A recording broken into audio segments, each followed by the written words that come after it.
आपका वोट, आपकी ताकत। वोट जरूर डालें। इलेक्शन से जुड़ी हर खबर तक ऐप पर डाउनलोड कीजिए तक ऐप।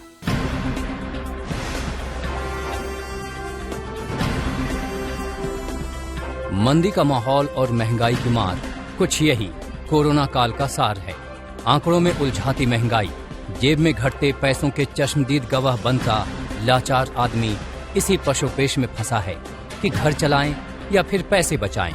महंगाई का आलम बाजार में तो साफ दिखाई देता ही है, सरकारी आंकड़ों में भी ये आम आदमी की मुश्किल बढ़ाए हुए है। जनवरी में खुदरा महंगाई दर 6.01% रही, जबकि दिसंबर में ये 5.66% थी।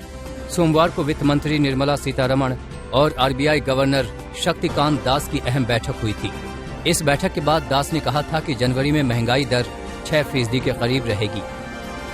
I said it specifically in my monetary policy statement that today's inflation print is expected to be close to 6%, around 6%. So that should not surprise or create any alarm because we have taken that into consideration. ऐसे में 6% का आंकड़ा reserve bank of India के comfort zone से काफी ज्यादा है। इसके अलावा कमी के बावजूद, थोक महंगाई दर भी कम होने के बावजूद आरबीआई की मुश्किलों को बढ़ाने का काम कर रही है। जनवरी में थोक महंगाई दर घटकर 12.96% रही, जो दिसंबर में 13.56% थी।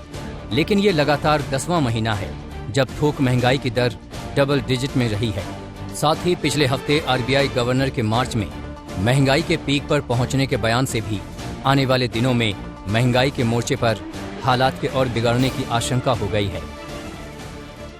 On balance, headline inflation is expected to peak in Q4 21-22, that is in the current quarter, within the tolerance band, and then moderate closer to the target in the second half of 22-23.